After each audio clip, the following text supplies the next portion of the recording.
کی جو وظائف ہیں وہ وظائف جو میں ٹی وی پہ بتاتا ہوں کسی کے پوچھنے پہ عمومی ہوتے ہیں. وہ پوچھنے والا تو ایک ذریعہ بنتا ہے لیکن وہ عمومی ہوتا ہے کہ آپ کے اگر اسی طرح کے حالات ہوں تو آپ بالکل جو ہے اس پہ عمل کر سکتے, اس پہ کوئی مذاقہ نہیں ہے, اس کی عام اجازت ہوتی ہے. باقی پوچھنے والے کا ذریعہ بنتا ہے لیکن یہ کہ خصوصیت نہیں ہوتی کہ وہی کرے کہ دوسرا کوئی نہ کر سکے. یا یہ کہ آپ نے ماں سنا کسی اور شخص کو کوئی تکلیف ہوئی تو آپ نے میرا وہ وظیفہ سنا ہوا ہے, اس کی بھی میں نے اجازت دے رکھی کہ آپ آگے بتا سکتے ہیں کہ ہاں بھی مفتی صاحب ہمیں یہ وظیفہ بتایا تھا, یہ آپ یہ عمل کر لیں. تو یہ تو ایک صدقہ جاریہ ہے, اس کی میں نے عام اجازت دے رکھی ہے تاکہ میرے لیے اللہ کے ہاں جو اجر و ثواب کا ذخیرہ جمع ہو. باقی جو ہے وہ 2 وقت کی روٹی اللہ نے انتظام کر رکھا. الحمد لله نحمده ونستعينه ونستغفره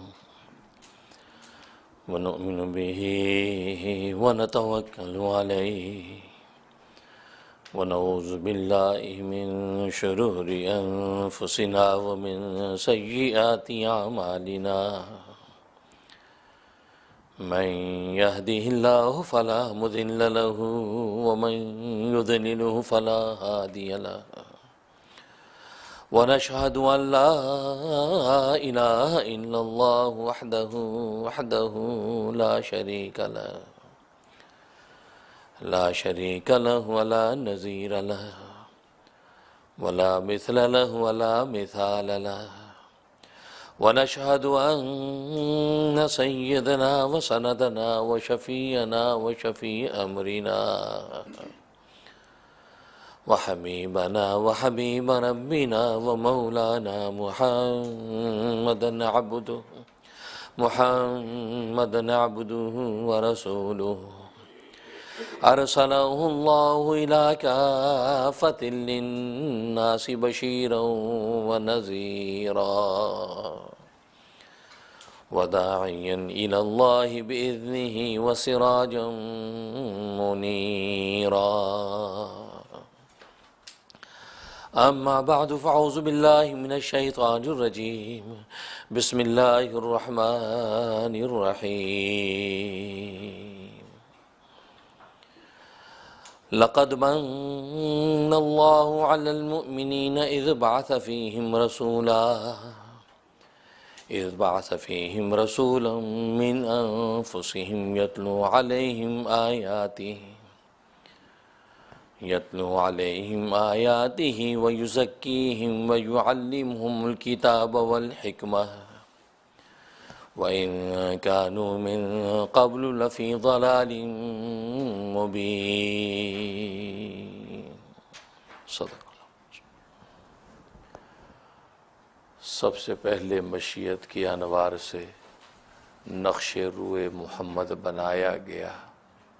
سب سے پہلے مشیت کی انوار سے نقش روئے محمد بنایا گیا. پھر اسی نقش سے مانگ کر روشنی بزم کون و مکا کو سجایا گیا. وہ محمد بھی احمد بھی محمود بھی حسن مطلق کا شاہد بھی مشہود بھی علم و حکمت پہ وہ غیر محدود بھی ظاہراً امیوں میں اٹھایا گیا. اس کی رحمت بے حد و بے انتہا اس کی شفقت بے حد و بے انتہا جو بھی عالم جہاں میں بنایا گیا اس کی رحمت سے اس کو سجایا گیا. مجھے حشر کا غم کس لیے قاسم میرا آقا ہے وہ میرا مولا ہے وہ جس کے دامن میں جنت بسائی گئی جس کے ہاتھوں سے کوثر لٹایا گیا. بزرگان محترم، برادران عزیز اور میری اسلامی بہنیں، اللہ تبارک و تعالیٰ کا احسان ہے کہ آج کی اس تقریب میں ہم محض محبت اور عشق کی بنیاد پر جمع ہیں. اور وہ عشق اور محبت ایسی ہے کہ جو کائنات کی ساری محبتوں سے افضل محبت ہے، اور وہ محبت اس ہستی کے ساتھ ہے جو اس کائنات کی وجہ تخلیق ہے. ظاہر ہے کہ سرکار دو عالم صلی اللہ علیہ وسلم کی ذات عالی اس کائنات کی وجہ تخلیق ہے. اللہ تبارک و تعالی نے سرکار دو عالم صلی اللہ علیہ وسلم کو پیدا کرنا تھا تو اس کائنات کو پیدا کیا ہے۔ اگر آپ کو پیدا کرنا مقصود نہ ہوتا تو اللہ تبارک و تعالی اس کائنات کو پیدا ہی نہ کرتے۔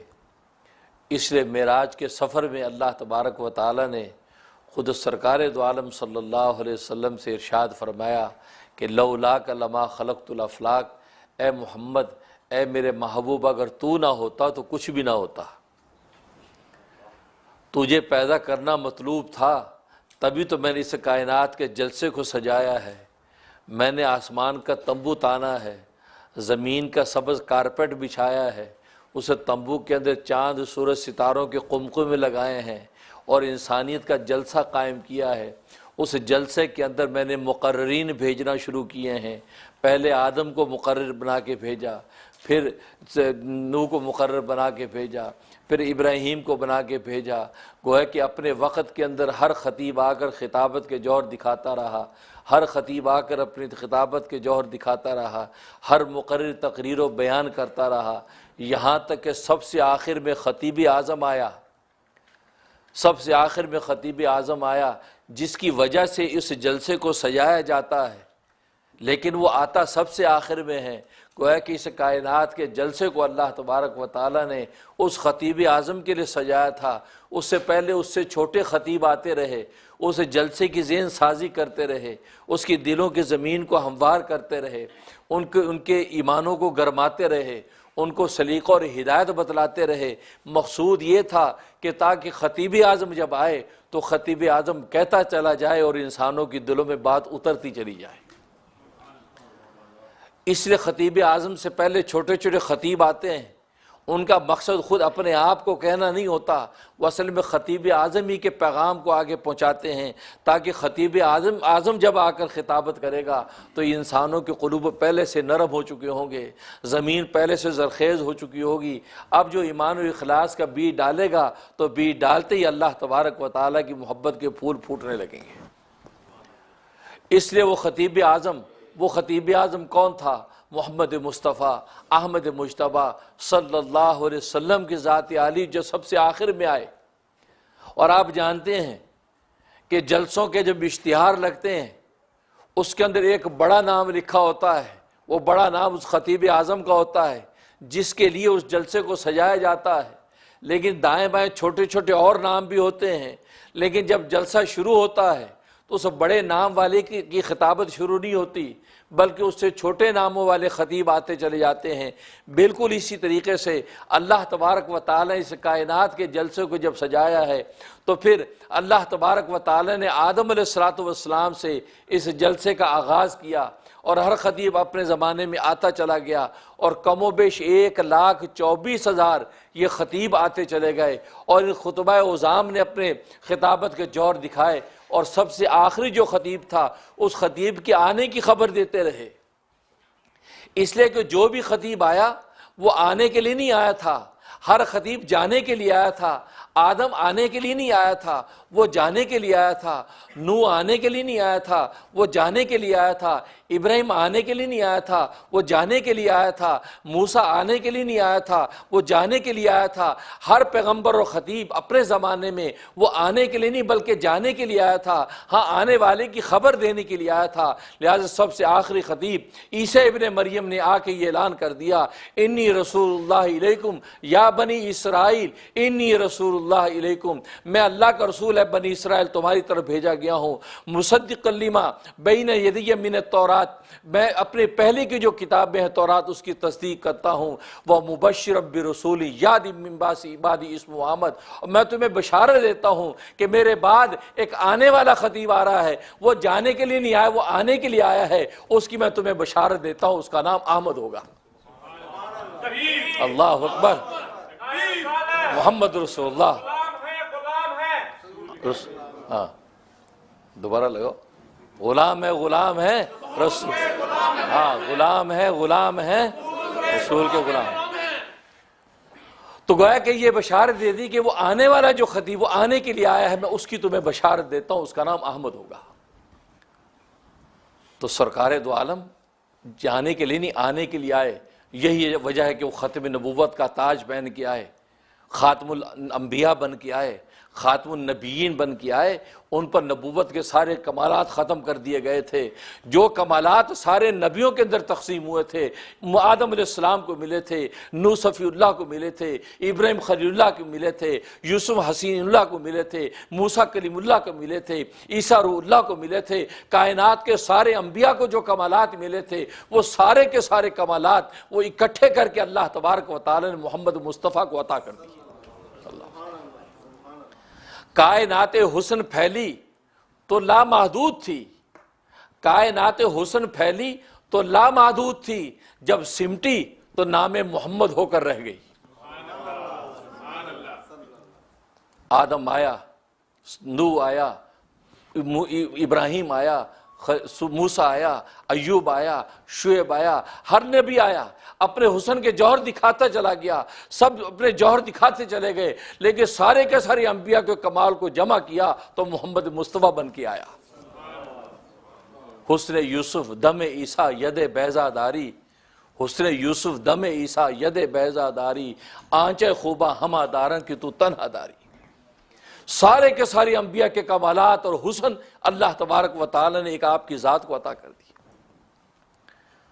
ام المومنین حضرت عائشہ صدیقہ رضی اللہ تعالیٰ نے فرماتی ہیں کہ بیگمات مصر نے، زلیخا کی دوستوں نے مصر کا یوسف دیکھا تھا، انہوں نے اپنی انگلیوں کے ٹکڑے کر لیے، اپنی انگلیاں کاٹ لی تھیں۔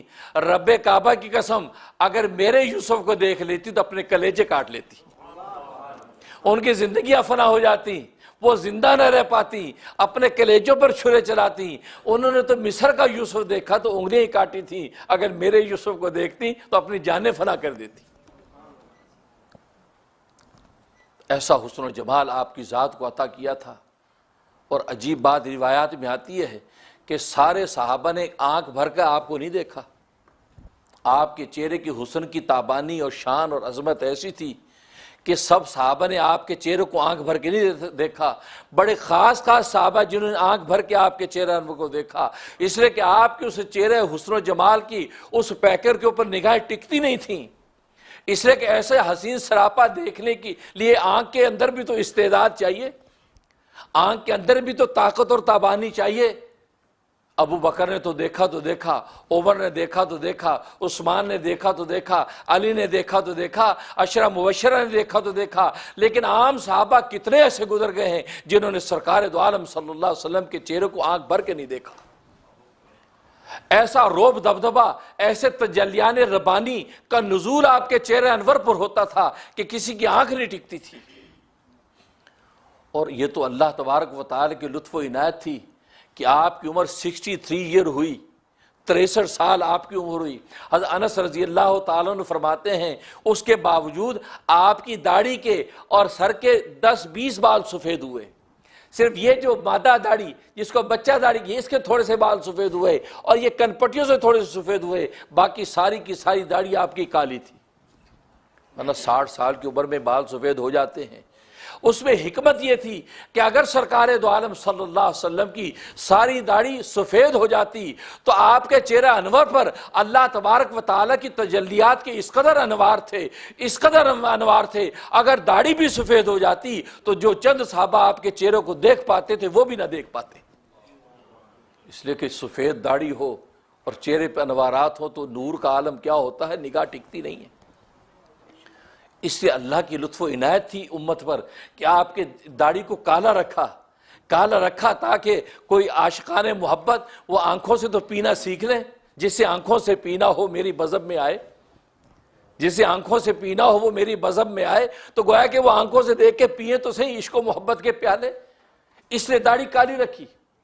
اور دوسری حکمت یہ تھی کہ اگر سفید داڑھی رکھ لیتے تو سفید داڑھی ہوتی اتنا روب دبدبہ ہوتا تو ایک دیہات کا بدو اٹھ کر آپ سے کوئی پوچھ بھی نہ پاتا، آپ کے قریب نہ کھڑا ہو سکتا، لیکن کالی داڑھی نوجوان لگ رہے ہیں تو ایک آپ کا بدو اٹھ کے آگے پوچھ لیتا ہے، اے اللہ کے رسول تیرے حق ہونے کی دلیل کیا ہے؟ آپ سچے نبی ہو تو نبوت کی دلیل کیا ہے؟ آپ کو کس نے بھیجا ہے؟ دن رات میں کتنی نمازیں ہیں؟ تو جھٹ سے سوال کرتا ہے۔ مقصد یہ تھا کہ ایک بے تکلفی کے ساتھ اس کالی داڑھی والے پیغمبر سے جب سوال کرے گا، اس بے تکلفی سے جب سوال کرے گا تو وہ علم و عرفان کی جب دریا بہائیں گے، اور دریا کے اندر یہ عاشق بہہ کر منزل کو پا جائے گا۔ اس لیے آج بھی اس بات کا آپ تجربہ کرتے ہیں کہ ایک عالم دین سفید داڑھی والا سفید بوڑھا بزرگ، آپ اس کے قریب لگتے ہوئے 10 دفعہ سوچتے ہیں کہ یار ان بزرگوں سے پوچھیں کہ نہ پوچھیں کہ ناراض ہی نہ ہو جائیں۔ لیکن ایک نوجوان داڑھی والا نوجوان مولوی تو کہتے یار ساڈا بیلی لگتا ہے، جی السلام علیکم، جھٹ سے سوال پوچھ لیا۔ مقصد کیا تھا؟ فیضان و عرفان کا دروازہ کھلا رہے اور سرکار دو عالم صلی اللہ علیہ وسلم سے امت فیض اٹھاتی رہے۔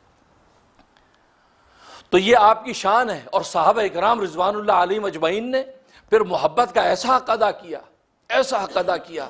حدیث میں آتا ہے کہ جب آپ کا وصال ہوا تو ایک دیہاتی، ایک عام صحابی دیہات میں اپنے ہل چلا رہا تھا، تو کسی نے جا کے کہا کہ رسول اللہ صلی اللہ علیہ وسلم کا وصال ہو گیا۔ اس نے کہا کیا کہتے ہو، کیا بات؟ کہ رسول اللہ کا وصال ہو گیا، انتقال کر گئے ہیں۔ ایک دم دل پہ چوٹ لگی، اس نے اپنا ہل روکا، اپنے بیل ایک طرف کھڑے کیے اور ہاتھ اٹھا کے خدا سے دعا کرتا، اے رب ذوالجلال، یہ آنکھیں تو میں نے اس لیے رکھی تھیں تاکہ رسول اللہ کے چہرے انور کو دیکھ سکوں، یہ کان تو میں نے اس لیے رکھے تھے تاکہ رسول اللہ کی خوبصورت سریلی آواز میں حق کو سن سکوں۔ جب رسول اللہ دنیا سے پردہ فرما گئے ہیں، اے اللہ مجھے اب آنکھوں کے نور کی ضرورت نہیں ہے، اب مجھے کانوں کے سماعت کی ضرورت نہیں، اب میری آنکھیں مجھ سے لے لے، میرے کانوں کی سماعت مجھ سے لے لے، اس لیے کہ رسول اللہ کے فوٹو کھینچنے کے بعد اب مجھے کسی اور کو دیکھنا نہیں ہے۔ جن آنکھوں میں محمد مصطفیٰ کو بٹھا لیا تھا، اب یہ آنکھ کسی اور کو دیکھنا نہیں چاہتی۔ جن کانوں سے محبت سے محمد کی آوازیں سن لی تھی، اب یہ کان کسی اور کی آواز سننا نہیں چاہتے۔ اے اللہ اب میری آنکھوں کی بینائی بھی تو سلب کر لے، میرے کانوں کی سماعت بھی سلب کر لے۔ لکھا کہ جیسے وہ دعا اس نے کی ہے، اللہ تبارک و تعالی نے اس کی آنکھوں کی بینائی اور کانوں کی سماعت سلب کر لی۔ اس کو کہتا ہے سچا عشق۔ ہم اور آپ بھی دعا کر کے دیکھ لیں، اللہ میں انہوں پتا ہے ہمیں ماردا ہے جی، کوئی ہو گیا تو چیکا مارے گا، اور اللہ میں تو اہمی آنکھیں سے یہ کی ہو گیا۔ یہ ہمارا عشق ہے۔ وہاں سچا عشق تھا، اللہ تبارک و تعالی نے اس کے دل کو جھانک لیا تھا۔ یہ دل کی گہرائیوں سے بات کہتا ہے، یہ ایسے نہیں کہہ رہا کہ اللہ میری بینائی چھین لے، واقعی اللہ کے نبی کا عاشق ہے، واقعی میرے محبوب کا عاشق ہے، تبھی تو کہتا ہے کہ اب ان آنکھوں سے جس سے محمد کو دیکھتا تھا اب میں کسی اور کو دیکھنا نہیں چاہتا، جن کانوں سے میں سنتا تھا اب میں کسی اور کو سننا نہیں چاہتا، یا اللہ میری اس صلاحیت کو سلب کر لے۔ اللہ نے اس کے دل کو جھانکا، دیکھا کہ واقعی سچا عاشق ہے، تو اللہ تبارک و تعالی نے سچے عاشق کو امتحان دینے ہیں، اور سچے عاشق کو امتحان دے کے منزلیں اللہ نے عطا کرنی تھی۔ اللہ تبارک و تعالی نے اس کی دونوں صلاحیتیں سلب کر لی۔ یہ ہے عشق، اس کو کہتے ہیں سچا عشق و وفا۔ تبھی تو شاعر کہتا ہے مجھے اللہ نے دیکھنے والی آنکھیں دی ہیں اور میری آنکھیں خوب دیکھتی ہیں، تو میں اس بات پہ ناز نہیں کرتا میری آنکھیں دیکھتی ہیں اور میری آنکھیں ہیں اسے میں ناز نہیں کرتا، بلکہ ان آنکھوں پر میں ناز اس لیے کرتا ہوں کہ میرے محبوب کے جمال کو دیکھتی ہیں۔ میں جو اپنے قدموں پہ ناز اس لیے نہیں کرتا، میرے قدم ہیں میرے پیر ہیں، میں ان پہ ناز اس لیے نہیں کرتا، بلکہ میں ناز اس لیے کرتا ہوں یہ میرے محبوب کے کوچے کی طرف لے کے چلتے ہیں۔ میں ان ہاتھوں پہ ناز اس لیے نہیں کرتا کہ یہ ہاتھ میرے ہیں، بلکہ اس ہاتھوں پہ ناز میں اس لیے کرتا ہوں یہ میرے محبوب کو اپنے دامن سے لگا کے سینے سے لگاتے ہیں۔ بس یہ ہے جس عاشق کی زندگی کا مقصد یہ ہو جائے، آنکھیں اس لیے ہیں کہ رسول اللہ کو دیکھنا تھا، کان اس لیے ہیں کہ رسول اللہ کی بات سننی تھی، قدم اس لیے ہیں کہ محبوب کے کوچے کی طرف بڑھنا تھا، ہاتھ اس لیے ہیں کہ رسول اللہ سے مصافحے کرنے تھے۔ لہذا اگر وہ نہیں ہے تو اب کچھ بھی نہیں ہے، اے اللہ مجھے نہیں چاہیے لے لے۔ بس یہ وہ عشق و وفا کی انتہائی منزل ہے کہ آج کا مومن اگر یہی نیت کر لیتے ہیں اللہ آنکھیں اس لیے ہیں تاکہ تو تیرے قرآن کو دیکھوں، آنکھیں اس لیے ہیں تیرے نبی کی حدیث کو دیکھوں، ہاتھ اس لیے ہیں تاکہ تیرے قرآن کو ہاتھوں سے اٹھاؤں، ہاتھ اس لیے ہیں تیرے نبی کی حدیث کو ہاتھوں سے اٹھاؤں، تیرے قرآن کو ہاتھ لگا کے تبرک حاصل کروں، تیرے نبی کی حدیثوں پہ ہاتھ لگا کے تبرک حاصل کروں۔ قدم اس لیے ہیں اے اللہ تاکہ تیرے گھر آیا کروں، یہ قدم اس لیے ہیں تاکہ مدینہ طیبہ جایا کروں، قدم اس لیے ہیں کہ بیت اللہ کے اندر طواف اور سعی کروں، یہ مقصد ہے میرا، اس کے علاوہ اے اللہ کوئی مقصد نہیں ہے۔ مقصد یہی ہے کہ میرا سارا کچھ ہے اللہ سب تیرے اور تیرے رسول کے لیے رہے، ہاں باقی ضمنی طور پر جتنے منافع ہیں وہ سارے کے سارے ملتے ہیں تو ملتے رہیں، لیکن اصل میرا مقصد اس لیے ہے کہ یہ سب کچھ اللہ تیرے اور تیرے رسول کے لیے وقف ہے۔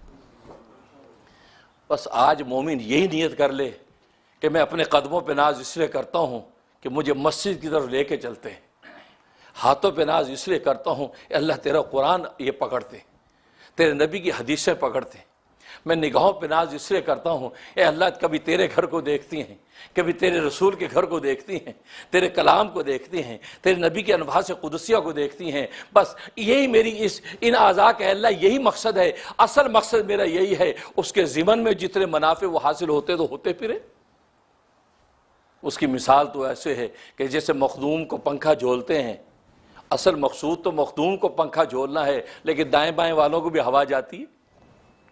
مقصود تو میری آنکھوں کا ہے یا اللہ یہی ہے تاکہ میں تیرا قرآن دیکھوں، تیرے نبی کی حدیثوں کو دیکھوں۔ قدم اس لیے ہے تاکہ تیری مسجد کی طرف آ کے نماز پڑھوں، تیرے نبی کے دیار میں جا کر وہاں پر لبیک کے نعرے لگاؤں، صلی اللہ کے نعرے لگاؤں، یہی مقصد ہے۔ لیکن دائیں بائیں کے جتنے منافع وہ بھی اگر ملتے تو ملتے رہیں، لیکن یا اللہ میں آج زندگی کی سارا کا سارا شب و روز کا جو میری حرکت سکون ہے اے اللہ اور اللہ کے رسول کے وقف کرتا ہوں۔ یہ جذبہ عشق، اور صحابہ نے یہ جذبہ کر کے دکھایا کہ اللہ اب آنکھیں نہیں چاہیے کیونکہ رسول اللہ کو دیکھ نہیں سکتے۔ تو حضرت عائشہ صدیقہ رضی اللہ تعالیٰ نے یہ فرماتی ہیں کہ بیگمات مصر اگر میرے یوسف کو دیکھ لیتی تو کلیجے کاٹ لیتی، زندگیاں ان کی فنا ہو جاتی، زندہ نہ رہ پاتی۔ اس لیے لکھا ہے کہ سرکار دو عالم صلی اللہ علیہ وسلم کو اللہ نے جو جمال عطا کیا تھا، جو خوبصورتی عطا کی تھی، اس کی کوئی لمٹ نہیں تھی، انتہا نہیں تھی۔ حضرت یوسف علیہ السلام کو اللہ تبارک و تعالی حسن عطا فرمایا، اور جیسا کہ حدیث میں آتا ہے کہ 10 حصے حسن کے تھے، جن میں 9 حصے اکیلے یوسف کو عطا کیے گئے اور 1 حصہ پوری کائنات میں تقسیم ہوا۔ اور ایک روایت میں آتا ہے آدھا حسن اکیلے یوسف کو عطا کیا گیا اور باقی آدھا حسن پوری کائنات میں تقسیم ہوا۔ فرمایا کہ اس کے اندر رسول اللہ شامل نہیں ہے، رسول اللہ جو یہ بتا رہے ہیں خود متکلم اس کے اندر شامل نہیں ہے۔ آپ کا جو حسن جمال ہے وہ یوسف کو حسن جمال سے بہت اوپر ہے، اور آپ کو تو جمال عطا کیا۔ جمال کسے کہتے ہیں؟ جمال اس خوبصورتی کو کہتے ہیں کہ جب اس پر نگاہ پڑتی ہے اور انسان جب اس کو دیکھتا رہتا ہے تو ہر لمحے اس کی خوبصورتی میں اضافہ ہوتا رہتا ہے، یہاں تک کہ آنکھیں خیرہ ہو جاتی ہیں، آنکھیں دیکھتے دیکھتے تھک جاتی ہیں، لیکن اس محبوب کے حسن کی لمٹ ختم نہیں ہوتی۔ اس کو کہتے ہیں جمال، اور رسول اللہ کو اللہ نے جمال عطا فرمایا تھا۔ چاچا صحابہ خود فرماتے ہیں ہم آپ کی انگلیوں کی خوبصورتی پہ نگاہ ڈالتے، ہم آپ کے ہونٹ مبارک کی خوبصورتی میں نگاہ ڈالتے، ہم آپ کے گال مبارک کی خوبصورتی میں نگاہ ڈالتے، آپ کو دیکھتے رہتے آپ کی اس عضو کی خوبصورتی بڑھتی چلی جاتی ہے، یہاں تک کہ ہم دیکھتے آنکھیں خیرہ ہو جاتی، تھک جاتی، ہم نگاہ ہٹا لیتے، لیکن محمد کی خوبصورتی کی انتہا نہیں ہوتی۔ اور حسن کسے کہتے ہیں؟ حسن اس خوبصورتی کو کہتے ہیں کہ جس کو دیکھتے ہی آدمی ایک دفعہ چوکنا ہو جائے، ایک مبہوت ہو جائے، ایک دل پہ چوٹ لگے ہے اتنی خوبصورت، اور جب اس کو دیکھتا رہے تو اس خوبصورتی کی ایک انتہا ہو جاتی، ایک حد کے بعد خوبصورتی ٹھہر جاتی۔ اس کو حسن کہتے ہیں۔ تو یوسف علیہ السلام کو اللہ تبارک و تعالی حسن عطا کیا تھا، تبھی تو حسن ایسا کہ جب وہ تنہائی میں خلوت میں سے باہر آئے اور جیسے بیگمات مصر کی نگاہ پڑی تو دیکھتے مبہوت ہو گئیں، ان کے حواس باختہ ہو گئے، اور وہ کہہ بیٹھی کہ یہ انسان نہیں، یہ آسمان کا فرشتہ آ رہا ہے، اور انگلیاں کاٹ بیٹھی۔ لیکن یہ خوبصورتی ایسی جس کی ایک لمٹ اور انتہا ہے۔ تو سرکار دو عالم صلی اللہ علیہ وسلم کو اللہ نے ایسا جمال، اور جمال کی جو خوبصورتی ہے یہ ربانی خوبصورتی ہے۔ خود اللہ تبارک و تعالیٰ کے بارے میں نبی پاک صلی اللہ علیہ وسلم ارشاد فرماتے ہیں ان اللہ جمیل یحب الجمال، اللہ تبارک و تعالیٰ بھی جمیل ہے اور جمال کو پسند کرتا ہے، کیونکہ جمال والی جو خوبصورتی خود اللہ تبارک و تعالیٰ کے حصے میں آئی ہے، اور اسی جمال و خوبصورتی میں سے محمد کو حصہ مل رہا ہے۔ تو آپ کی خوبصورتی کا عالم کیا ہوگا، ایسا حسن و جمال۔ تو ظاہری کمالات ہوں یا باطنی کمالات ہوں، سارے کے سارے کائنات کے کمالات ایک محمد کی ذات میں اللہ نے جمع کر دی۔ یہ وہ خطیب اعظم تھا جو سب سے آخری خطیب آیا، جس کی بشارت ہر نبی دیتا رہا کہ ہمارے بعد آنے والا آئے گا، ہمارے بعد آنے والا آئے گا۔ اور آپ جب آئے آپ نے فرمایا کہ انا خاتم النبیین لا نبی بعدی، میں خاتم النبیین ہوں، ساری نبوت کے کمالات مجھ پر ختم ہو گئے۔ اب اس کے بعد نبوت کا ادنا بھی کمال باقی نہیں ہے کہ اس ادنا کمال کے اظہار کے لیے کوئی نبی لانا پڑے، اب نبی لانے کی ضرورت نہیں، سارے کمالات نبوت پورے ہو چکے۔ چنانچہ خود آپ نے ایک حصی مثال دی، صحیح مسلم کی حدیث ہے، حصی مثال دیتے ہیں، فرمایا کسی نے ایک محل بنایا، بڑا خوبصورت محل بنایا، لیکن ایک اینٹ کی جگہ چھوڑ دی۔ دیکھنے والے گزرتے ہیں، اس محل کی خوبصورتی سے متاثر ہوتے ہیں، معروف ہوتے ہیں، امپریس ہوتے ہیں، اور دیکھتے کہتے ہیں یار کیا خوبصورت محل، کیا خوبصورت محل ہے، کمال کر دیا بھائی، دیکھتے باتیں کرتے۔ لیکن جب ان کی نظر پڑتی ہے، جب ان کی نظر جو ہے آخر میں پڑتی ہے، صحیح چل رہا، تو نظر ان کی آخر میں پڑتی ہے، وہ اینٹ والی جگہ پہ نگاہ پڑتی ہے، کہتا او ہو لیکن یار یہ اینٹ جو ہے یہ جس کی جگہ خالی ہے، اگر اس جگہ پر اینٹ جو ہے لگ جاتی، مکمل ہو جاتی، تو یہ پورا محل کتنا مکمل ہو جاتا۔ نبی کریم صلی اللہ علیہ وسلم فرماتے ہیں وہ جو آخری اینٹ کی جو جگہ خالی وہ میں ہوں، اور میں وہ آخری اینٹ نبوت کی، جب میں آ گیا تو محل کا وہ پورا کا پورا جو ہے وہ اینٹ والی جگہ مکمل ہو گئی ہے، اب اس کے بعد مزید قصر نبوت میں کوئی گنجائش نہیں ہے کوئی اور نبی آ سکے۔ تو گویا کہ آپ کے بعد اب کسی نبی کی کوئی گنجائش نہیں ہے، آپ آخری نبی تشریف لے آئے، اس لیے فرمایا خاتم النبیین۔ اور خاتم النبیین کا مطلب کیا ہے؟ خاتم الکمالات، سارے کے سارے کمالات آپ پر ختم ہو گئے، اس قدر کمالات اللہ تبارک و تعالی نے آپ کو عطا کیے۔ جو معجزات اور کمالات پہلے نبیوں کو اللہ تبارک و تعالی نے عطا کیے تھے، وہ سارے کے سارے کمالات سرکار دو عالم صلی اللہ علیہ وسلم کو عطا ہو گئے۔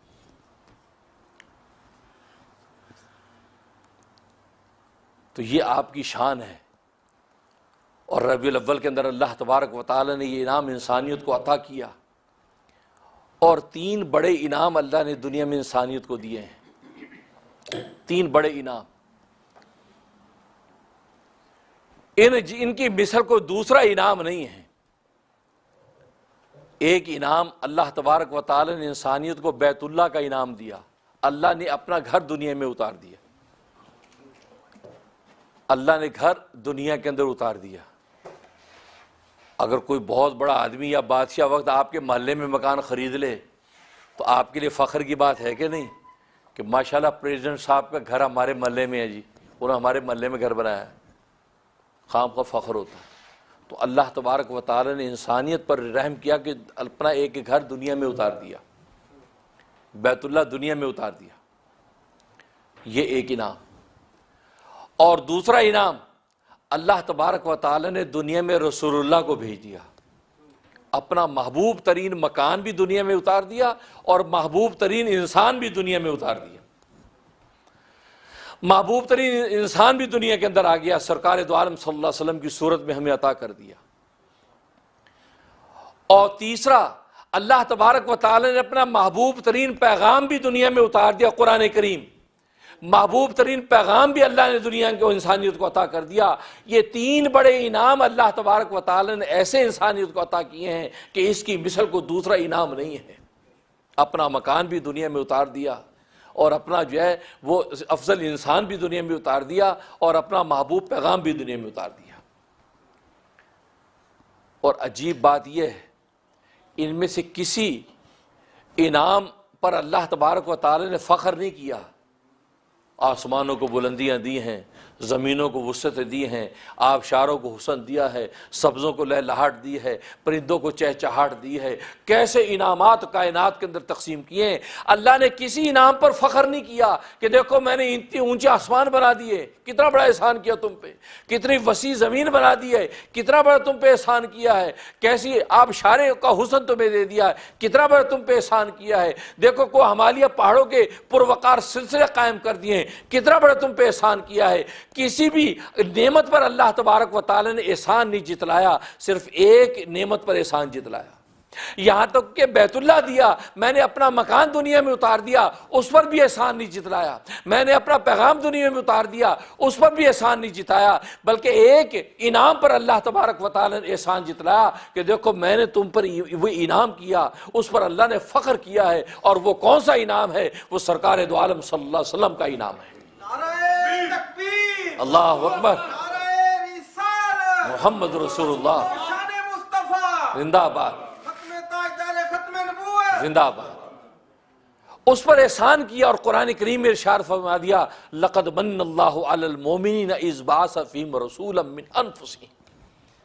البتہ تحقیق اللہ تبارک و تعالی نے احسان کیا ایمان والوں پر، مومنین پر اللہ نے احسان کیا، امتنان کیا ہے کہ جب کہ اللہ تبارک و تعالی نے انہی میں سے ایک رسول ان کی طرف مبعوث کیا، انہی کی طرف ایک رسول مبعوث کیا، تو گویا کہ اللہ تبارک و تعالی نے سرکار دو عالم صلی اللہ علیہ وسلم کے حوالے سے یہ احسان جتلایا کہ دیکھو رسول اللہ کا انعام ہم نے تمہیں دیا، اذ بعث فیہم رسولا، جبکہ اللہ تبارک و تعالی نے رسول تم میں سے بھیجا، یتلو علیہم آیاتی، وہ چار کام کرتا ہے، یتلو علیہم آیاتی ہی، اللہ کی قرآن کی آیتیں تلاوت کر کے سناتا ہے تمہیں، وَيُزَكِّيهِمْ، زبان سے آیتیں سناتا ہے، اور وہ یزکیہم، اور تمہارے دلوں کو پاک کرتا ہے، دلوں کو پاک کرتا ہے، وَيُعَلِّمُهُمُ الْكِتَابَ وَالْحِکْمَةَ، اور کتاب کی تمہیں تعلیم دیتا ہے، یعنی اس قرآن کریم جس کی تلاوت تمہیں سکھلائی تھی،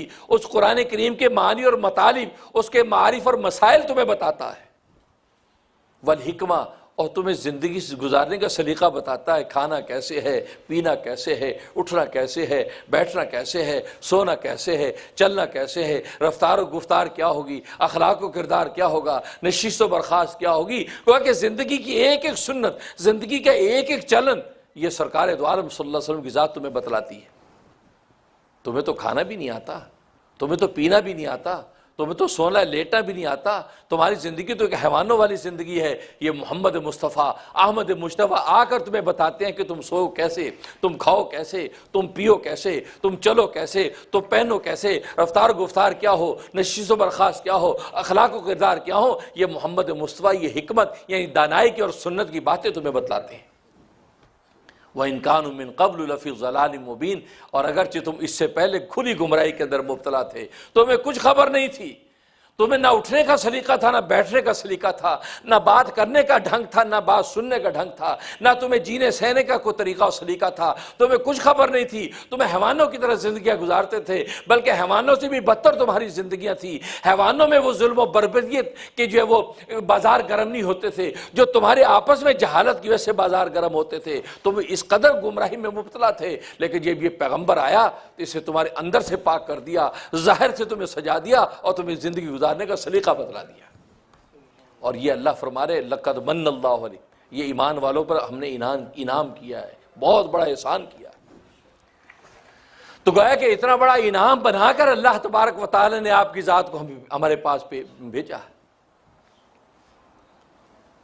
اور صحابہ کرام رضوان اللہ علیہم اجمعین نے واقعی اس انعام کی صحیح قدر کی، محبت کا حق ادا کر دیا۔ ایک صحابی حضرت صوبان رضی اللہ تعالیٰ عنہ، غالباً ان کا نام ہے، وہ بے چین ہو کے آپ کے پاس تشریف لائے، فرمانے لگے یا رسول اللہ صلی اللہ علیہ وسلم، ایک خیال دل میں آیا، گھر بیٹھا تھا، ایک خیال دل میں آیا۔ کیا خیال آیا؟ کہا میں نے سوچا کہ دنیا میں تو ہم آپ سے جب بے قرار ہوتے ہیں اٹھ کے آ کے جلدی سے آپ کے چہرہ انور کو دیکھ لیتے ہیں، آپ سے مصافحہ کر کے آپ سے تسکین پا لیتے ہیں، آپ کی صحبت میں بیٹھ کے سکون مل جاتا ہے، آپ کو دیکھ کر اپنی زندگی کے جینے کا مقصد پا لیتے ہیں۔ لیکن میں نے یہ سوچا کہ اگر آپ دنیا سے جب چلے گئے تو آپ جنتوں کے پتہ نہیں کس مقام پر ہوں گے، کس درجے پر ہوں گے، اور ہم تو اس مقام پہ پہنچ نہیں سکتے، ہمارے اعمال اس درجے کے نہیں جس درجے کی آپ ہیں، تو آخرت میں آپ سے ملاقات نہیں کر پائیں گے۔ آخرت میں ہم دیکھنا آپ کو چاہیں گے تو کیسے دیکھیں گے؟ تو طبیعت بے چین ہو گئی اور میں دوڑ کے جلدی سے آ کے آپ کا دیدار کرنے آ گیا ہوں۔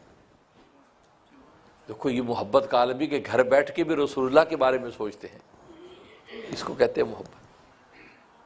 یہ ہے وہ سچی محبت، وفا، کہ ہر حال میں جدھر دیکھتا ہوں ادھر تو ہی تو ہے، خوابوں میں تو ہے، خیالوں میں تو ہے، جدھر دیکھتا ہوں ادھر تو ہی تو ہے۔ گھر میں گئے تو بھی رسول اللہ کے بارے میں سوچ رہے ہیں کہ یہاں تو دنیا میں ہم جا جا کے دیکھ لیتے ہیں، آخرت میں کیا ہوگا؟ جلدی سے آ کے دیکھنے لگ گئے۔ رسول اللہ صلی اللہ علیہ وسلم نے فرمایا کہ نہیں، آخرت میں بھی تم مل سکتے ہو مجھے۔ اچھا کیسے؟ تو آپ نے حدیث بیان کی، المرء مع من احبہ، آخرت میں وہ شخص اسی کے ساتھ ہوگا جس سے محبت کرتا ہے۔ اللہ اکبر، محمد رسول اللہ، رسول کے غلام ہیں۔ تو فرمایا کہ المرء مع من احبہ، کہ آدمی اپنے محبوب کے ساتھ ہوگا۔ اگر تو مجھ سے محبت کرتا ہے تو بس فکر نہ کر، کل آخرت میں تو میرے ساتھ ہی ہوگا، تیرا گھر بھی میرے گھر کے پاس ہی ہوگا۔ یہ بات کہی۔ صحابہ کرام رضوان اللہ علیہم اجمعین فرماتے ہیں، ایمان کے بعد سب سے بڑی تسکین کی جو صورت ہمیں ملی اس حدیث کے ذریعے سے ملی۔ ہم ایمان کے ذریعے سے جو اپنے دل کو مطمئن کرتے تھے کہ ہم ایمان کی دولت سے مشرف ہیں، فرمایا اس کے بعد سب سے خوشی اور مسرت کی جو چیز ہمیں ملی، یہ حدیث ملی کہ نبی نے فرمایا کہ محبوب کے ساتھ تم آخرت میں ہوگے۔ اور یہ بات ہمیں یقین ہے کہ ہم سچے عاشق ہیں نبی کے، ہمارے دل میں نبی کی سچی محبت ہے، اور نبی نے کہہ دیا کہ جو جس سے سچی محبت کرے گا آخر میں اسی کے ساتھ ہوگا۔ تو صحابہ نے کہ ہمیں اپنی محبت پہ تو پورا یقین اطمینان ہے کہ نبی سے سچی محبت کرتے ہیں، اور دوسری بات نبی نے بتا دی ہے کہ سچی محبت کرنے والا اپنے محبوب کے ساتھ ہوگا، لہذا خوش ہو گئے کہ آخرت میں انشاءاللہ ہم رسول اللہ کے ساتھ ہوں گے۔ یعنی اس کو کہتے ہیں محبت۔ صحابہ فرماتے یہ حدیث ایمان کے بعد سب سے زیادہ ہمارے لیے تسکین کا ذریعہ تھی۔ ہم خوش ہوتے تھے کہ یار کوئی نہیں، رسول اللہ چلے گئے لیکن ہمیں محبت تو سچی ہے ان سے، لہذا مریں گے تو ہم ان کے پاس ہی جائیں۔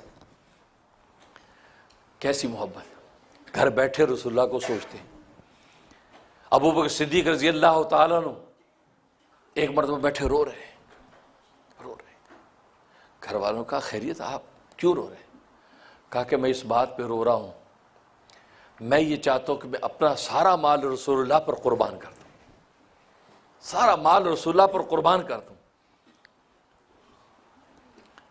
لیکن میں جب رسول اللہ کو مال پیش کروں گا تو حدیث میں نبی نے یہ ارشاد فرمایا ہے کہ الید العلیٰ خیر من الید السفلیٰ، دینے والا ہاتھ لینے والے ہاتھ سے بہتر ہوتا ہے۔ دینے والا تو میں ہوں گا، لینے والے رسول اللہ ہوں گے، تو میرا ہاتھ اور رسول اللہ کے ہاتھ سے بہتر یہ نہیں ہو سکتا۔ میرا ہاتھ اوپر، رسول اللہ کا ہاتھ نیچے ہو، میں ان کو پیش بھی کروں ہدیہ، تو رسول اللہ کا ہاتھ لینے والا میرا دینے والا، میں رسول اللہ کو کیسے کہوں کہ میں رسول اللہ صلی اللہ علیہ وسلم میرے مال کو اپنا مال سمجھیں؟ یہ نہیں کہ میں ان کو دوں تو لیں، مجھے اب میرا مال اپنا مال سمجھ کے اس کو خرچ کریں۔ اور میں اللہ سے یہ رو کے دعا کر رہا ہوں، یا اللہ میں ایسے دوں گا تو دینے والا ہاتھ اوپر لینے والا نیچے ہے، مجھے یہ بے ادبی اس محبت میں گوارا نہیں ہے۔ یا اللہ رسول اللہ کے دل میں ڈال دے کہ وہ میرے مال کو اپنا مال سمجھ کے خرچ کریں۔ جس دن وہ اپنا مال سمجھ کے خرچ کریں گے تو پھر مجھے دینے کی ضرورت پیش نہیں آئے گی۔ تو میں اس لیے اللہ سے رو رو کے منوا رہا ہوں، یا اللہ آپ اپنے محبوب کے دل میں یہ بات ڈال دیجیے۔ دعا قبول ہو گئی۔ ابو بکر فرماتے ہیں کہ رسول اللہ صلی اللہ علیہ وسلم میرے مال کو اپنا مال سمجھ کے خرچ کرتے تھے، کبھی مجھے خود پیش کرنے کی ضرورت پیش نہیں آئی، بلکہ جب جی چاہتا تھا اشاعت اسلام کے لیے اور غریبوں کی امداد، بیواؤں کی سہارے کے لیے رسول اللہ میرے مال میں سے خرچ کر دیتے تھے، جیسے ان کا اپنا مال ہے۔ اللہ نے میری دعا کو قبول کر لیا۔ دیکھو محبت میں، دیکھو عنوان ادب، دیکھو محبت میں ادب کا عالم یہ ہے۔ یہی وہ حقیقت ہے محبت و عشق کی، کہ محبت کے اندر ادب بھی اس درجے کا ہو کہ یہ نہ ہو کہ محبوب آپ کی نظر میں حقیر ہو جائے، یا آپ کے ظاہری اس رویے میں محبوب حقیر لگے، نہیں۔ فرمایا کہ انہوں نے کہا کہ میں اپنا مال بھی رسول اللہ صلی اللہ علیہ وسلم پہ قربان کر رہا ہوں۔ اس پر رو رہے ہیں۔ بلکہ ایک حدیث میں تو فرماتے ہیں کہ حب الیہ من الدنیا ثلاثن، ابو بکر فرماتے ہیں کہ دنیا کی چیزوں میں سے 3 چیزیں مجھے بڑی محبوب ہیں، النظر الی وجہ رسول اللہ، کہ رسول اللہ کے چہرے کو دیکھتے رہنا مجھے بڑا محبوب ہے، بس رسول اللہ کے چہرے کو دیکھتا رہوں بیٹھا، النظر الی وجہ رسول اللہ، ایک تو یہ مجھے بہت پسند ہے۔ اور دوسرا فرمایا ان تکون ابنتی تحت رسول اللہ، اور دوسری میری تمنا یہ کہ میری بیٹی رسول اللہ کے نکاح میں ہو، باہر کی خدمت میں کرو، گھر کی خدمت میری بیٹی کرے، یہ میری تمنا ہے، میری بیٹی رسول اللہ کی خادمہ گھر میں بن کے ان کو راحت پہنچائے، باہر کے کام میں کروں، گھر کے کام میری بیٹی کرے، گھر میں بھی صدیقہ اور باہر بھی صدیق، باہر کے کام صدیق نمٹائے، گھر کے کام صدیقہ نمٹائے، یہ میری تمنا۔ اور تیسرا فرمایا انفاق مالی علی رسول اللہ، اور تیسری میری محبوب ترین زندگی کی تمنا یہ ہے کہ میں اپنے مال کو رسول اللہ پر قربان کرتا رہوں۔ چنانچہ ابو بکر صدیق رضی اللہ تعالیٰ نے جو پھر مال قربان کیا، اللہ اکبر، چنانچہ غار ثور کے موقع پر ابو بکر صدیق رضی اللہ تعالیٰ فرماتے کہ غار ثور میں ہم ہیں، 3 دن اس میں رہیں، تو مجھے پیاس لگی، میں نے رسول اللہ صلی اللہ علیہ وسلم سے کہ یا رسول اللہ مجھے پیاس لگی، آپ فرمایا کہ جاؤ اس غار کے درمیان میں چلے جاؤ پیچھے، وہاں جا کے پانی پی لو۔ تو میں بڑا حیران ہوا کہ یہاں غار میں تو آنے کا چھوٹا سا راستہ ہے، یہاں پیچھے کون سا ایسی جگہ ہے جہاں پہ پانی ملے؟ تو میں نے چونکہ رسول اللہ مجھے یہ بات کی تو میں نے یہ پیچھے مڑ کے دیکھا تو پیچھے غار وسیع ہے، اور اس کے سینٹر کے اندر ایک چمکتا ہوا چاندی کا چمکتا جو پانی کا پیالہ پڑا ہے۔ میں وہاں پہنچا، کیا دیکھتا ہوں کہ جنت الفردوس کا جو چشمہ ہے جنت کا، وہ غار کے ساتھ لگا ہوا ہے، وہاں سے بہہ رہا ہے، اور وہاں فرشتے نے مجھے جب چاندی کا پیالہ جو پیش کیا پانی کا، میں نے پانی پیا، فرماتے ہیں کہ دودھ سے زیادہ سفید، شہد سے زیادہ میٹھا، برف سے زیادہ ٹھنڈا ایسا پانی میں دنیا میں پیا نہیں، وہ پیا۔ میں پی کے واپس آیا، میں کہ یا رسول اللہ صلی اللہ علیہ وسلم یہ کیا ہے؟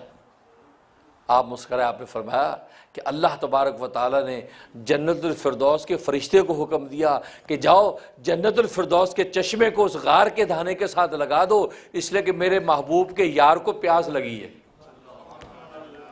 ابو بکر کا مقام کون جانے، کیا جانے، یہ خدا جانتا ہے اس کے مقام کو بھی۔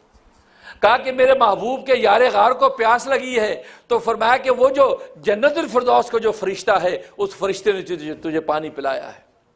تو ابو بکر فرماتے ہیں میں رونے لگا، اور میں نے کہا یا رسول اللہ، اللہ کی نظر میں میرا اتنا مقام ہے، اللہ کو میرا اتنا خیال ہے؟ یہ میں نے پوچھا تو رسول اللہ صلی اللہ علیہ وسلم فرمایا ابو بکر تیرا بڑا مقام ہے اللہ کے ہاں، تیرا تو اللہ کے ہاں اتنا بڑا مقام ہے کہ اللہ تبارک و تعالیٰ نے یہ طے کر رکھا ہے کہ جو تجھ سے محبت کرے گا اللہ اس کو جنت میں داخل کرے گا، جو تجھ سے عداوت کرے گا اس کے لیے اللہ نے جہنم کھول دیے۔ اندازہ کرو، ابو بکر سے محبت کرو گے تو جنت ہے، ابو بکر سے عداوت کرو گے فرمایا اس کے لیے اللہ نے جہنم دہکا رکھی ہے۔ اس ایک دوسری روایت میں آتا ہے کہ ابو بکر صدیق رضی اللہ تعالیٰ عنہ جنت میں جب داخل ہوں گے تو نبی پاک صلی اللہ علیہ وسلم فرماتے ہیں آپ کے ساتھ 70,000 انسان جنت کے اندر داخل ہوں گے، 70,000۔ ایک ابو بکر کے ساتھ 70,000 انسان بغیر حساب کتاب کے جنت میں داخل ہوں گے۔ اور دوسری روایت میں فرمایا کہ 70,000 میں سے ہر 1000 کے ساتھ 70,000 لوگ ہوں گے۔ اور تیسری روایت میں فرمایا کہ 70,000 میں سے ہر ایک کے ساتھ 70,000 آدمی ہوں گے۔ اتنا بڑا مجمع صرف ابو بکر کی وجہ سے بغیر حساب کتاب کی جنت میں داخل ہوگا۔ تو نبی کے عاشقوں کی شان یہ ہے تو خود نبی کی شان کا عالم کیا ہوگا۔ اسلام کا زمانے میں سکہ بٹھا دیا، اپنی مثال آپ ہے یاران مصطفیٰ۔ تو ابو بکر صدیق رضی اللہ تعالیٰ نے یہ نظارے دیکھ رہے ہیں، اور غار ثور کے موقع پہ ایسے عجیب عجائب و غرائب ابو بکر صدیق رضی اللہ تعالیٰ عنہ دیکھ رہے ہیں، اور اللہ تبارک و تعالیٰ شان ظاہر کر رہے ہیں۔ اور جب ابو بکر پریشان ہوئے، کہنے لگے اے اللہ کے رسول اگر ہم پکڑے گئے تو، کیونکہ کفار اوپر پہنچ چکے ہیں، ان کے قدموں کی آواز آ رہی ہے، ان کے قدم نظر آ رہے ہیں، کیا ہوگا؟ تو قرآن کریم کی آیت اتر آئی اور سرکار دو عالم صلی اللہ علیہ وسلم لا تحزن ان اللہ معنا، لا تحزن، غم نہ کر، اللہ ہمارے ساتھ ہے، یہ بات کہی۔ مفسرین فرماتے ہیں کہ یہاں دیکھو لا تحزن، تحزن کا لفظ استعمال کیا ہے، لا تخف کا لفظ استعمال نہیں کیا۔ یہ تحزن کا لفظ ہی جو استعمال اللہ تبارک و تعالی نے کیا ہے، یہی حضرت ابوبکر صدیق رضی اللہ تعالیٰ عنہ کی رسول اللہ کے ساتھ سچی محبت کی ضمانت ہے۔ کیونکہ حزن جو غم جو ہوتا ہے یہ دوسرے کے لیے ہوتا ہے، خوف اپنے لیے ہوتا ہے۔ اگر خوف ہوتا ہے ان کو اپنی جان کا تو لا تخف کا لفظ فرماتے، لیکن ان کو غم نبی پاک کا غم لگا ہوا ہے، اسے لا تحزن فرمایا کہ غم نہ کر، مطلب نبی کا غم نہ کر کہ نبی کو خدا نہ خواستہ کو کفار پکڑ نہ لیں یا کوئی تکلیف نہ پہنچائیں۔ کیوں؟ ان اللہ معنا، کیونکہ اللہ ہم دونوں کے ساتھ ہے۔ تو اللہ جس کی ایمان اور محبت کی ضمانتیں دیں، اس کی محبت و وفا کا عالم کیا ہوگا۔ حضرت عیسیٰ علیہ السلام بنی اسرائیل سے یہ بات کر رہے ہیں، یا بنی اسرائیل انی رسول اللہ علیکم، اے بنی اسرائیل میں اللہ کا رسول ہوں، تمہاری طرف بھیجا گیا ہوں، اپنے سے پہلی کتابیں تورات کی میں تصدیق کرتا ہوں، وَمُبَشِّرًا بِرَسُولٍ يَأْتِي مِن بَعْدِهِ اسمہ احمد، اور میں تمہیں بشارت دیتا ہوں کہ میرے بعد ایک نبی آنے والا ہے جس کا نام احمد ہوگا۔ کیا مطلب؟ مطلب ہے اس نبی پر ایمان لے آنا، اس نبی کو مان لینا، تو وہ تمہیں منزل پہ لے جائے گا۔ ایک حواری کھڑا ہو گیا۔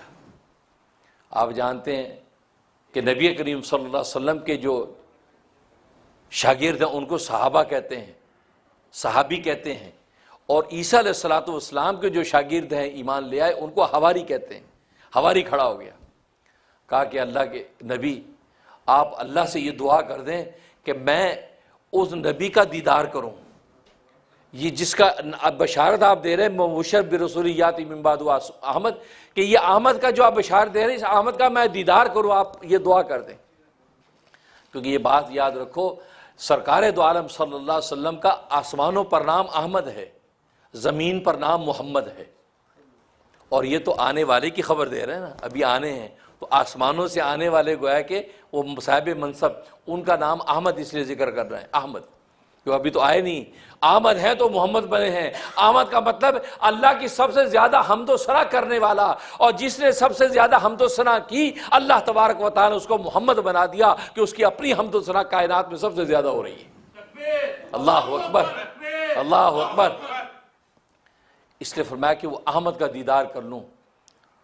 تو عیسیٰ علیہ السلام نے اللہ سے رجوع کیا، اللہ تبارک و تعالی نے فرمایا کہ اس کو کہو انسانی حالت میں رہتے ہوئے دیدار ممکن نہیں ہے، ہاں البتہ یہ سانپ کی شکل میں متشکل ہونا گوارا کرے تو پھر دیدار ہو سکتا ہے۔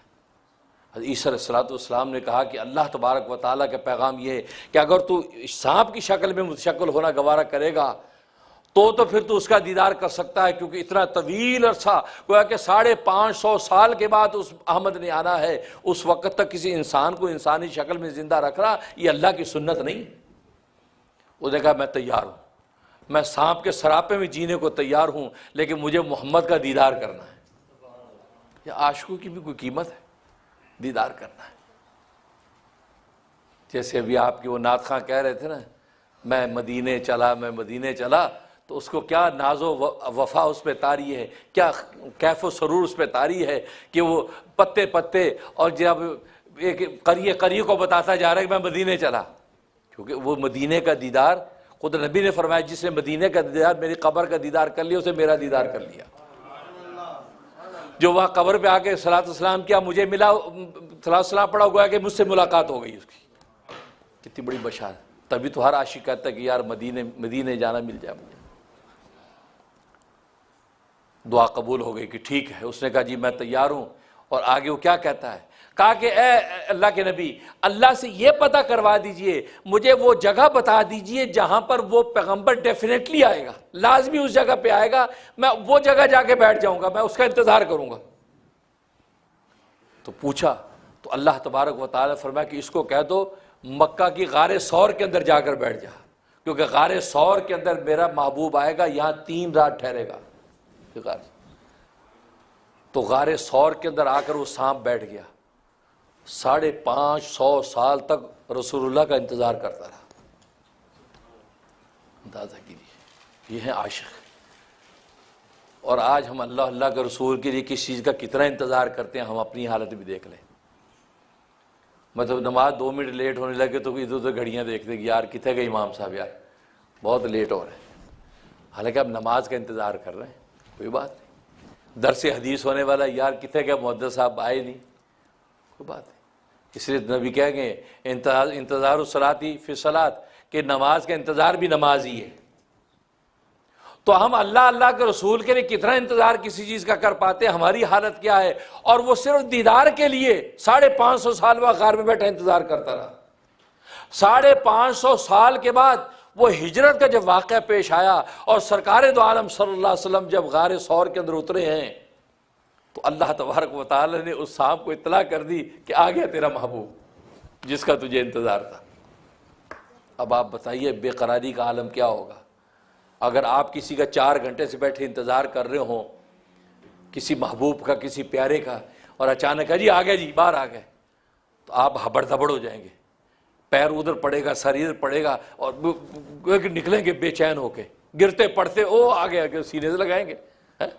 4 گھنٹے انتظار کیا، جس نے 550 سال انتظار کیا ہو، 550 سال، اور اس کو اطلاع ملے کہ وہ آ گیا محبوب جس کے تو انتظار میں ہے، تو اس کی بے قراری کا عالم کیا ہوگا؟ اب وہ بے قرار ہو کے دوڑا ہے۔ ادھر کیا ہے کہ سارے سوراخ ابو بکر صدیق رضی اللہ تعالیٰ نے اپنی چادر کے ساتھ تو بند کر دیے، ایک سوراخ باقی رہ گیا، چادر ختم ہو گئی، انہوں نے اپنی ایڑی وہاں پہ لگا دی۔ مقصد یہ تھا کہ کوئی موذی جانور نکل کے رسول اللہ کو تکلیف نہ پہنچا دے، وہ انہوں نے ایڑی لگائی ہوئی، اور اسی سوراخ کے اندر وہ سانپ موجود ہے جو کہ اصل میں ہواری ہے۔ اور یہ روایت شاہ ولی اللہ رحمۃ اللہ علیہ نے ازالۃ الخفا میں نقل کی ہے، اور مفتی اعظم ہند مفتی محمود الحسن گنگوئی رحمۃ اللہ علیہ نے اپنے وعظ کے اندر اس روایت کو ذکر فرمایا۔ اب وہ سانپ جب دوڑا ہے، اب دیکھا آگے راستہ بند ہے، بار بار ٹکرے مارتا ہے، یہ کیا چیز ہے، ہٹے۔ لیکن آپ جانتے ہیں اب ایسی چیز کسی چیز کو ہٹانے کے لیے آخری حربہ استعمال کرتے، ڈنگ مارتی ہے۔ اب وہ ڈنگ مار رہے ہیں اور آپ ایڑی نہیں ہٹا رہے ہیں، اور وہ بے قرار ہو کے ڈنگ مار رہا ہے کہ جس کا انتظار 550 سال سے میں کر رہا ہوں، آج یہ رکاوٹ بیچ میں آ گئی، یہ نہ ہو کہ وہ محبوب یہاں سے نکل کے چلا جائے اور میں 550 سال ایسے بیٹھا رہ جاؤں۔ اب جب ڈنگ مارا تو جھرناٹ جو ہے وہ اس کی زہر کی لگی ہے، زہر کی جھرناٹ محسوس کی ہے، تو ابو بکر نے سوچا کہ لو سانپ نے کاٹ لیا تو اب میری زندگی فنا ہونے والی، اب میں نہیں بچوں گا۔ اور وہ عرب کے پہاڑوں کے سانپ، زہریلے سانپ، سنگلاخ جگہوں کے سانپ، ان کو اپنی موت کا تو یقین ہو گیا کہ میں نے مرنا ہے۔ لیکن دوسرا خیال یہ کہ میں اگر خدا نہ خواستہ مر گیا تو رسول اللہ اکیلے رہ جائیں گے، اکیلے رہ جائیں گے، کیسے غار سے نکلیں گے، کیسے مدینے پہنچیں گے، کون ان کو راستہ بتائے گا؟ کہ یہ رسول اللہ کو کفار نے گرفتار کر لیا تو میرے محبوب کو کیسی تکلیف دیں گے؟ یہ ایک تصور باندھا کہ میرے محبوب کو کتنی تکلیف دیں گے، کیا ہوگا؟ اس خیال آتے ہی آنکھوں سے آنسو جاری ہو گئے۔ گویا کہ وہ رو بھی تکلیف سے نہیں رہے، رو بھی اس خیال سے رہے کہ کیا بنے گا۔ آج گھر کا ابا یہ سوچ کے کہ یہ بچہ میرا کمزور ہے، پتہ نہیں زندگی میں کیسے کامیاب ہوگا، وہ مرتے ہوئے بے چین مرتا ہے کہ یار اس کا کیا بنے گا۔ دنیا کو کہتا ہے یا اس کا خیال کرنا، بڑے بہن بھائیوں کو کہتا ہے یار اس کا خیال کرنا، ہے بیچارہ یہ تو کمزور ہے، یا سب اس کا خیال کرنا۔ اس کو وہ آنے والے حالات پر بیچارہ بے چین ہو کے جاتا ہے۔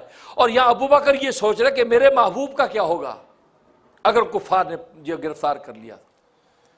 جب آنکھ سے ٹپکے ہیں اور آواز انہوں نے بند رکھی تاکہ رسول اللہ کی نیند میں خلل نہ آئے، لیکن آنسو جب آپ کے چہرے انور پہ گرے تو آپ کی آنکھ کھولی۔ ابو بکر کیا ہوا؟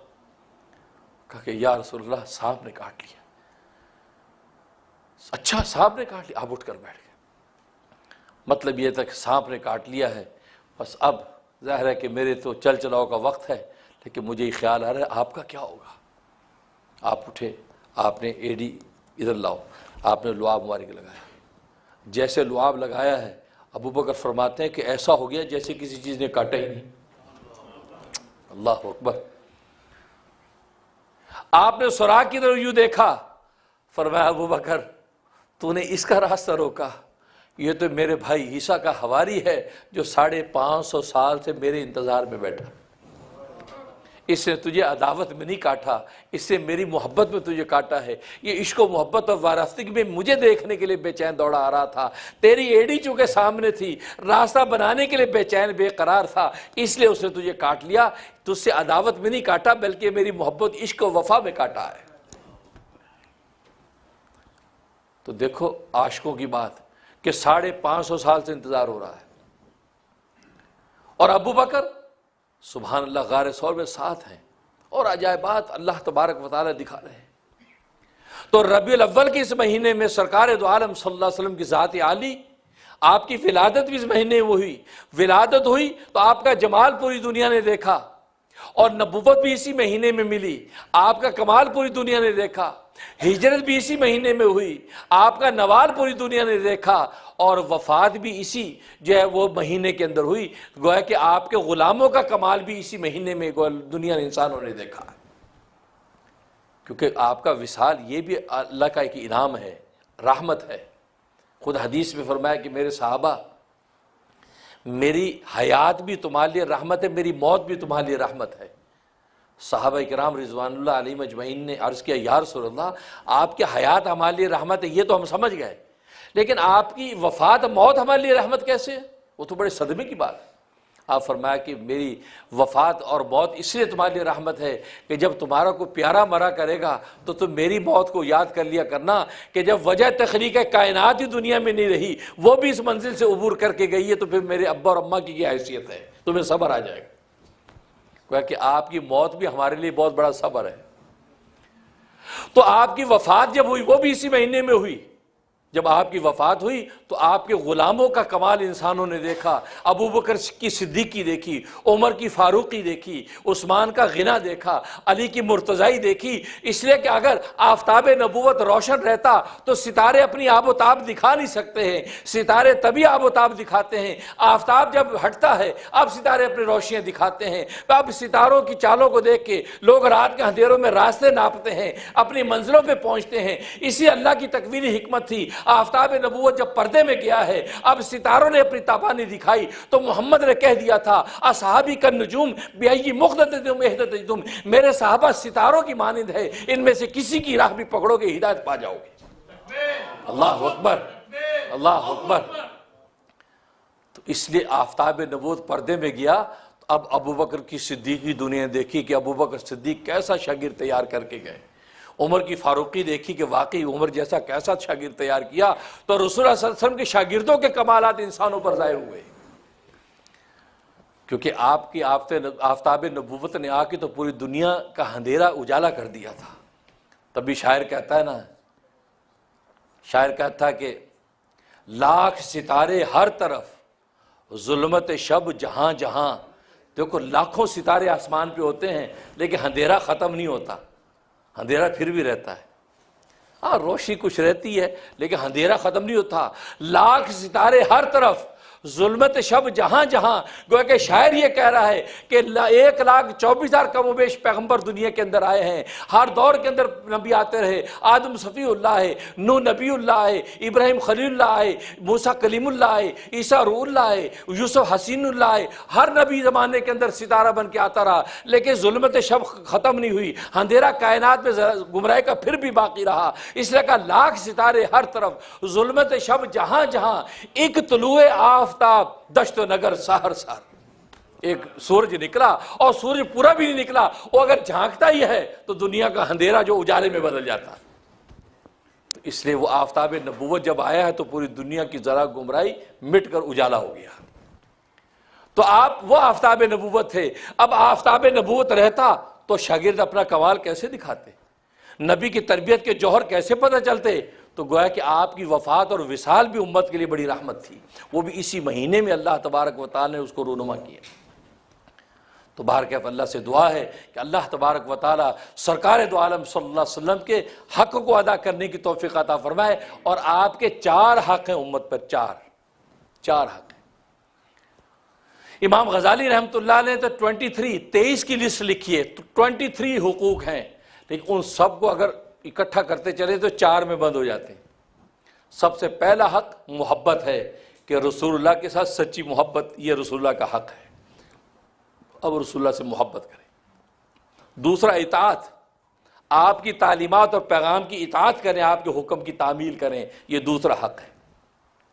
تیسرا عقیدت، آپ کے سے محبت عقیدت والی ہو، محبت میں ایسی جولانی نہ ہو، بے باکی نہ ہو کہ بے ادبی بن جائے، بلکہ محبت عقیدت والی، جیسے صحابہ کی عقیدت تھی۔ بخاری کی حدیث ہے کہ صحابہ اکرام اس طرح ادب سے بیٹھتے تھے کہ آپ جب گفتگو فرماتے تھے کہ صحابہ کے سانس کی آواز بھی نہیں آتی تھی، اور ایسے بادب بیٹھتے تھے کہ پرندے سمجھتے تھے کہ پتھر کے ڈھیر پڑے ہیں، پرندے ان کے سروں پہ آگے بیٹھ جاتے تھے، پتہ چلے یہ زندہ سانس کی آواز، عقیدت کا عالم یہ۔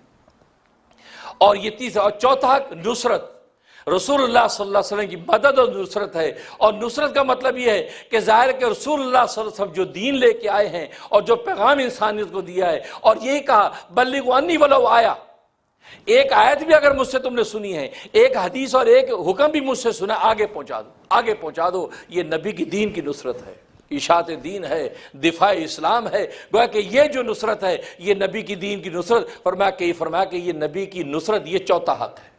یہ چار حق ہے، نبی سے محبت، نبی کی اطاعت، نبی سے عقیدت، اور نبی کی نصرت۔ اور نبی کی نصرت والا جو حق ہے وہ آج بھی ہم اس کو بجا لا سکتے ہیں۔ نبی کی سنتوں کی اشاعت کریں، اپنی ذات میں سنتیں پیدا کریں، آپ کے دین کے پیغام کو آگے پہنچائیں، آپ کے اسلام کی پرچم کو بلند کریں، اس اسلام کے پرچم کا دفاع کریں۔